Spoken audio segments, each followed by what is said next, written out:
warahmatullahi wabarakatuh. Waalaikumsalam Waalaikumsalam warahmatullahi wabarakatuh. Alhamdulillah, pada saat ini kita diberi kesempatan untuk mempraktekkan tugas demonstrasi 23 tentang praktek supervisi akademik, di mana yang akan menjadi supervisor adalah Ibu Dinarti Laila Sari, sedangkan yang menjadi coach Bapak Dedi Patra, dan yang menjadi coach Ibu Yeni Astuti.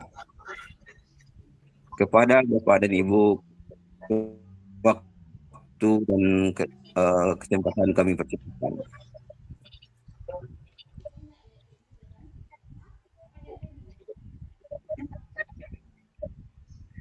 Ya, silakan dimulai. Oke, baik, kita akan mulai. Assalamualaikum warahmatullahi wabarakatuh, Pak Dedi. Waalaikumsalam warahmatullahi wabarakatuh, Bu Dina. Oke, gimana kabarnya Pak Dedi? Alhamdulillah baik. Bu Dina gimana kabarnya? Alhamdulillah baik, Pak. Nah, sebelumnya nih saya dengar besok Bapak akan melakukan proses coaching ya, Pak? Iya, benar, Bu Dina. Nah, oke Pak Dedi. Jadi hari ini kita akan berbincang-bincang terkait dengan Bapak yang akan melaksanakan proses coaching ya, Pak. Iya. Nah, kita akan mendiskusikan tentang rubrik penilaian dulu pada hari ini ya, Pak. Nah, nanti jadi ketika proses coaching yang Bapak lakukan, nanti Pak Dedi sebagai coach-nya ya, dan juga coach-nya nanti akan saya amati gitu, Pak. Dan nanti akan dinilai sesuai dengan rubrik penilaian. Nah, yang pertama, apakah nanti sudah sesuai dengan alur tirta atau belum? Kemudian yang kedua adalah nanti Bapak akan mengamati bagaimana memberikan pertanyaan yang berbobot kepada coaching-nya. Dan yang ketiga, nanti juga bagaimana nanti coaching-nya tersebut merespon atau menanggapi pertanyaan dari Bapak.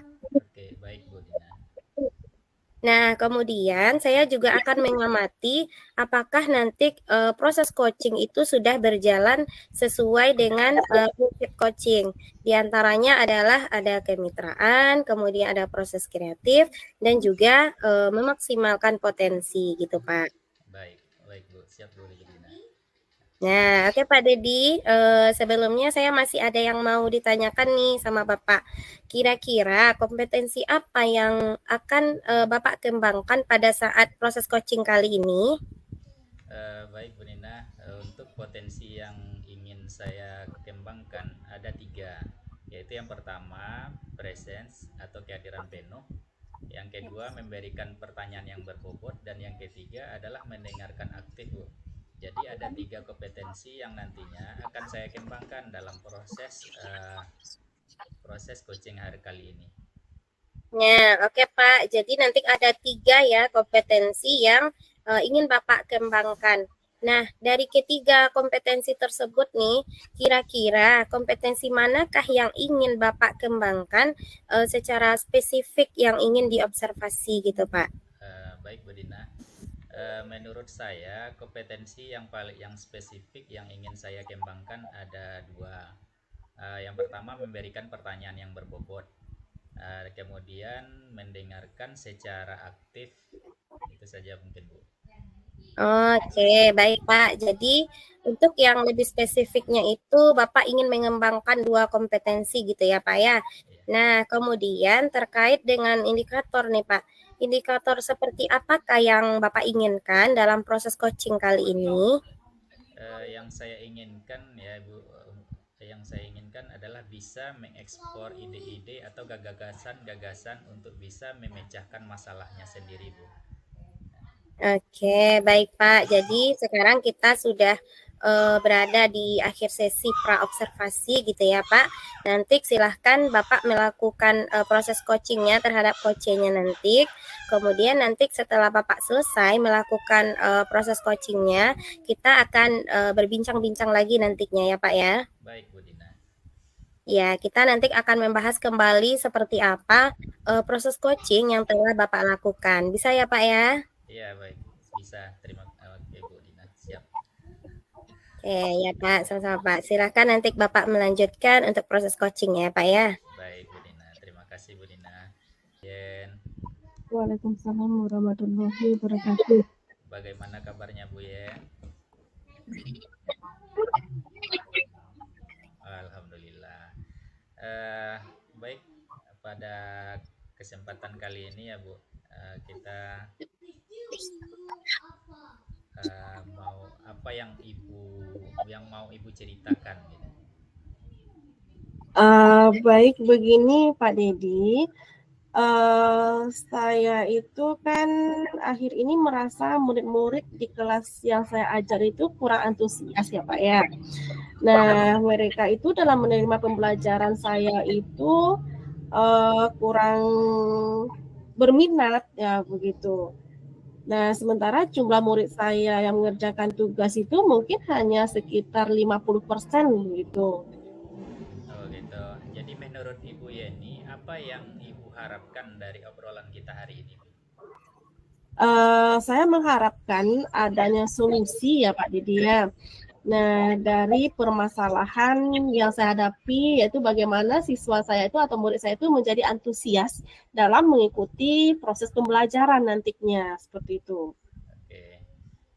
Menurut Bu Yeni, hal apa saja yang membuat murid-murid Ibu kurang antusias dalam pembelajaran bersama Ibu? Kalau saya ingat kembali ya Pak, hal yang menyebabkan murid saya itu kurang antusias itu adalah pertama pembelajarannya itu mungkin sepertinya sedikit membosankan ya Pak Didi ya. Nah, terlalu monoton, saya terlalu dominan mungkin untuk berbicara dan bercerita untuk murid-murid saya. Seperti itu saya rasa. Oh, Sehingga begitu. menyebabkan murid-murid itu menjadi kurang tertarik dengan pembelajaran yang saya lakukan seperti itu, Bu. Pak. Oke, begitu ya Bu ya. Kira-kira ya Bu, apa saja yang dapat membuat murid Ibu antusias dalam pembelajaran yang Ibu lakukan? Menurut saya murid-murid pasti menginginkan pembelajaran yang asik, yang tidak monoton, dan tidak membosankan. Seperti itu Pak Didi. Wah, saya sependapat dengan Ibu. Sependapat sekali. Nah, lalu menurut pendapat Ibu, apa saja yang bisa membuat murid-murid itu menjadi asik dan tidak bosan dalam pembelajaran yang Ibu lakukan? Menurut saya untuk menimbulkan minat dalam pembelajaran saya itu mungkin murid-murid ini perlu dikasih ice breaking ya Pak. Oke. Ice breaking atau games dan supaya pembelajaran itu lebih menarik nantinya. Iya, sangat sesuai. Itu mungkin bisa dilakukan. Nah, Ibu, lalu Ibu mengenai tugas yang diberikan kepada murid-murid Ibu ini, apakah penyebabnya sehingga kurang antusias dalam pengumpulan tugas? Saya rasa mungkin tugas yang saya berikan itu terlalu banyak Pak Didi dan mungkin juga banyak pertanyaan-pertanyaan yang harus mereka jawab sehingga mereka mungkin merasa jenuh atau bosan dalam mengerjakannya. Oke. Nah, kalau boleh tahu nih Bu, Ibu menggunakan sumber belajar apa saja yang ada di kelas? Saya biasanya menggunakan teks yang ada di perpustakaan Pak Didi. Apakah ada sumber-sumber lain? Seperti Ya, saya misalnya pikir banyak ya Pak. Saya pikir banyak itu sumber yang bisa kita gunakan, seperti misalnya ada video menggunakan YouTube, atau artikel-artikel, atau blog, atau tulisan ilmiah di internet, atau bisa juga menggunakan aplikasi yang sedang tren ya Pak ya. Nah, seperti TikTok atau Reels, nah seperti itu. Nah, itu betul sekali ya Bu ya. Saya yakin sekali bila Ibu bisa menggunakan berbagai sumber belajar, pasti akan membuat murid-murid antusias dalam pembelajaran. Nah, jadi sekarang apa rencana Ibu untuk menyelesaikan masalah ini? Yang pertama, mungkin saya akan merancang pembelajaran yang lebih mengasihkan bagi murid-murid saya, Pak Dedi. Dengan memasukkan dengan menggunakan beragam video yang ada di YouTube, terus dengan adanya ice breaking, sehingga murid-murid saya itu lebih tertarik dan lebih termotivasi dalam mengikuti pembelajaran saya. Dan sehingga tidak ada lagi murid itu terkesan dipaksa terhadap pembelajaran yang sedang berlangsung, sehingga tugasnya itu bisa dikerjakan dengan enjoy. Nah, dengan menggunakan teknik-teknik atau model-model nantinya sesuai dengan keinginan mereka, itu saya rasa pembelajarannya itu lebih mendarik lagi nantinya. Bisa juga dengan menggunakan bentuk drama, lagu, puisi, dan pantun nantinya. Seperti itu Pak Didi. Ya, bagus sekali rencana Ibu ya. Mudah-mudahan ini semua yang Ibu lakukan berhasil. Nah, selanjutnya apa komitmen Ibu terhadap rencana Ibu ini? Saya berkomitmen untuk selalu membuat rencana pembelajaran yang mengasihkan, menggunakan banyak sumber belajar untuk eksplorasi materi, sehingga murid-murid saya dapat menjalankan merdeka belajar, dan saya akan membuat murid-murid saya senang dalam kegiatan eksplorasi materi tanpa adanya unsur paksaan. Dan saya akan berusaha untuk memilih sumber belajar yang sesuai bagi murid-murid saya ke depannya. Ya, bagus sekali ya Bu Yan. Saya sangat mendukung rencana yang Ibu lakukan.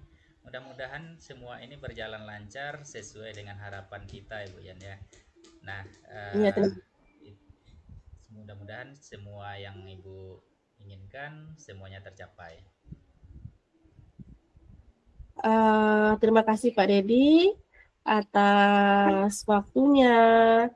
Nah, untuk sharing, mudah-mudahan kita semua bisa menjadi guru yang selalu dirindukan oleh murid-murid kita ya Pak ya. Amin. Sama-sama Bu Yan. Saya sangat senang sekali ya Bu Yan. Bu Yan ini mau berbagi cerita, berdiskusi bersama saya. Jadi jika ke depannya Ibu ada masalah lagi, saya siap dan saya tidak keberatan untuk diajak berdiskusi kembali ya Bu. Terima kasih sekali tuh Pak Dedi. Dengan banyaknya berdiskusi itu sangat membantu saya dalam menyelesaikan masalah yang saya hadapi Pak. Alhamdulillah. Terima kasih Bu, sama-sama, dan sampai jumpa lagi di lain waktu Ibu. Ya, Oke, terima kasih Pak Dedi. ya, sama-sama. Ke pasca observasi ya. Assalamualaikum Pak Dedi. Waalaikumsalam Bu Dina. Oke, alhamdulillah Bapak sudah selesai melaksanakan proses coaching ya Pak ya. Ya. Oke, alhamdulillah luar biasa sekali proses coachingnya Pak Dedi. Alhamdulillah Bu. Nah, jadi Pak, setelah Bapak selesai melaksanakan proses coaching, ada beberapa hal nih yang ingin saya tanyakan. Nah, ini adalah diskusi kita tentang pasca observasi dari coaching yang telah Bapak lakukan. Pada coaching ini saya sudah melakukan dengan alur Tirta, menanyakan tujuan, mengidentifikasi rencana dan rencana aksi dan tanggung jawab, sehingga alur tersebut bisa menggali kunci untuk menceritakan permasalahan dan menemukan solusi-solusinya Bu. Nah, oke Pak Dedi. Jadi menurut saya pun sebagai supervisor, nah proses coaching yang telah berjalan, yang telah Pak Dedi lakukan tadi dengan coaching itu sudah berjalan dengan baik dan juga prosesnya sudah sesuai dengan alur Tirta. Dan juga tadi Pak Dedi juga sudah berusaha bagaimana menggali dengan cara memberikan pertanyaan-pertanyaan kepada koci sehingga nanti menemukan solusi dari permasalahannya ya. Dan juga tadi Pak Dedi sudah melakukan proses coachingnya itu sesuai dengan prinsip-prinsip coaching. Nah, pertanyaan yang terakhir nih Pak Dedi, sebelum kita tutup, yaitu kompetensi apa lagi nih yang ingin Bapak kembangkan berdasarkan melakukan hasil dari melakukan coaching barusan itu Pak. Oke, baik Bu Nina, mungkin kompetensi yang ingin saya lakukan yaitu dengan cara lebih memahami lagi prosesnya. sehingga saya nanti dapat melakukan proses coaching lebih baik lagi, Bu. Oke, nah gitu ya Pak ya. Nah semoga ke depannya nanti Bapak bisa melakukan proses coaching yang lebih baik lagi ya Pak ya. Nah demikianlah observasi atau supervisi akademik kita pada hari ini ya Pak. Semoga Ya, bermanfaat bagi kita semua ya Pak ya. Terima kasih ya, Pak Bu. atas waktunya. Oke, Sama-sama, Bu Assalamualaikum. Dina. Waalaikumsalam warahmatullahi wabarakatuh. Demikianlah hasil praktek supervisi yang telah disampaikan oleh Profesor Ibu Dinarti Laila Sarti, kemudian Coach Pak Didi Kasa, dan Coach Ibu Yeni Astuti. Terima kasih. Assalamualaikum warahmatullahi wabarakatuh. Waalaikumsalam warahmatullahi wabarakatuh. Waalaikumsalam.